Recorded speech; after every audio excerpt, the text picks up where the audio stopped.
You know, before coming out, or would you do it as part of a... right. I like to warm up with the team normally, do shooting, passing, all that stuff. And then, you know, about 5-10 minutes before I go out there, I'll go live 5-10 times, do some ball hops, and then I'm ready to go. Most of the prep I do, as far as, you know, getting into the rhythm, is the day before or earlier that day. Before the game, I don't usually do too much. The reason is because, I mean, especially in MLL, you take 40 face-offs. It's like, I don't want to take 5 more live or than I have to before I go in the game. In college, just live face-offs, ball hops, things like that. Any questions? What do you do to find yourself at disadvantage on whistle anticipation during the game? How do you... Good question, because that happened to me in tryouts, and it happened to me in ML this summer. The question was, what do you do in a game when you find yourself at a disadvantage as far as the other guys anticipating better than you are? You know, it's tough because when somebody really gets on that rhythm, it's kind of hard to stop when they're getting in that motion. The thing you got to do is you really got to say to yourself, okay, I got to go a little earlier, or I got to go a little later. Or, you know, Coach Kahneman gave me advice. He said, move your stick closer to the ball, or maybe move it farther away from the ball. So, in other words, is you gotta change up. You gotta figure out how you can change the game, whether it's moving your stick closer to the ball, whether it's anticipating a little better, whether it's going a little earlier, to now get him out of his rhythm. You know, it's one of those things that's tough to do if somebody's, you know, on the whistle. The other thing you can do is talk to the ref. You know what I mean? As the ref gets down, to be like, look, you know, he's right on, this and that. Can we change the cadence a little bit? Maybe try and change the cadence, try and work on the refs to get him out of his rhythm a little bit. But definitely move your stick closer to the ball. That helped me this summer going against Chris Eck. And then the other thing you can do is try and maybe go a little bit earlier a couple times and throw him off. You'll risk just jumping up in that case? What's that? You'll knowing that you made jumps? You know, as far as anticipation goes, a lot of face-off guys, especially in high school and college, their whole game is I'm gonna roll into it. I'm gonna guess, and if I go early, I go early. But if I get the ball, I'm gonna win. And I'm really against that. You know, the first 10 face-offs, 15 face-offs of the game, I'll wait for the whistle every time. And then once I start getting that cadence down, then you can start, you know, okay, I'm feeling it, I'm anticipating. The problem with guys that do that, and there's guys that are successful at it, and there's guys in the MLL that do it and they're successful at it, is they're never over 50-55%. And the reason is they're giving away face-offs. You know, there's a couple guys, I'm not going to name guys' names, but they're very good at it, but they'll go early 6 or 7 times a game. And, you know, the problem with that is that, you know, even if you win half those, that's the difference between maybe 55 and 65%. So what you'll notice about those guys, you know what, Snyder, he's one of those guys who'll do it. He's, you know, I'm playing against him in the World Games, so I'm sure he's in another room talking about me right now. He's one of those guys that anticipates and likes to roll into it a lot. But if you look at his face-off percentage, he hasn't been over 50% in the MLL in the last 5 years. You know, great player, but there's a reason for that. And, you know, he goes early a lot. So it's one of those things where I would tell your players to listen to the whistle, wait for the whistle.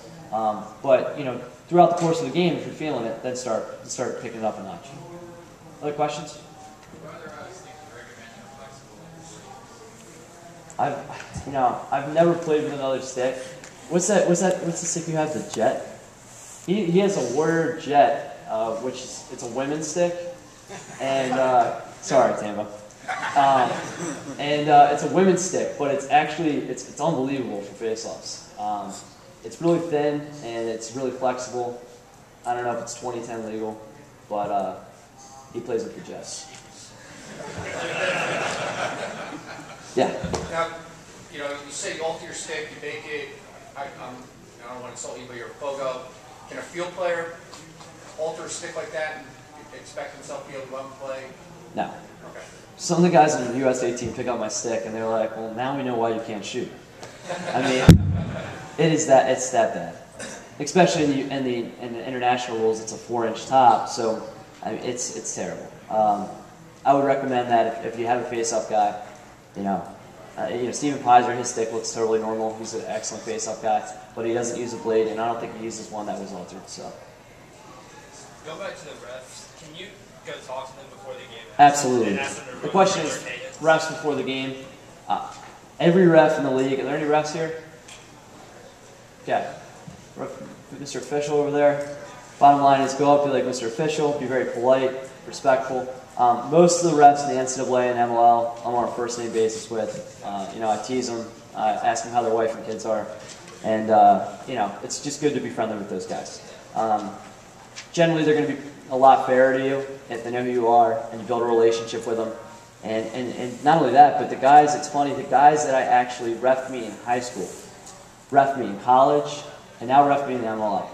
So I've known these guys since I was, 15, 16 years old.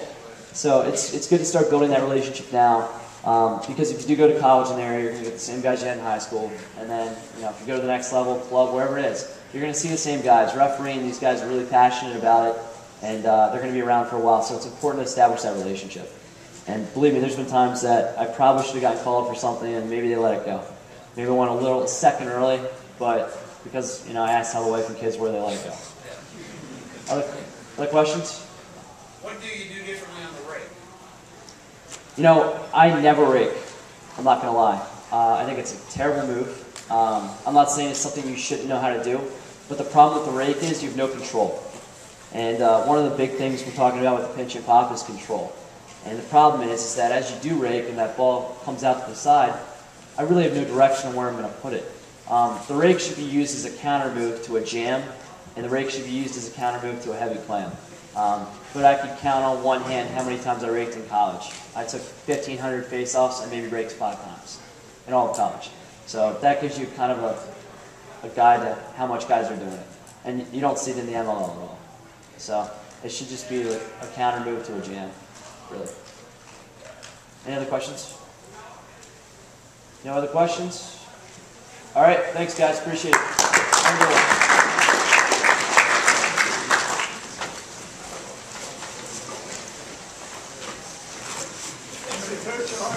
Thanks for having me.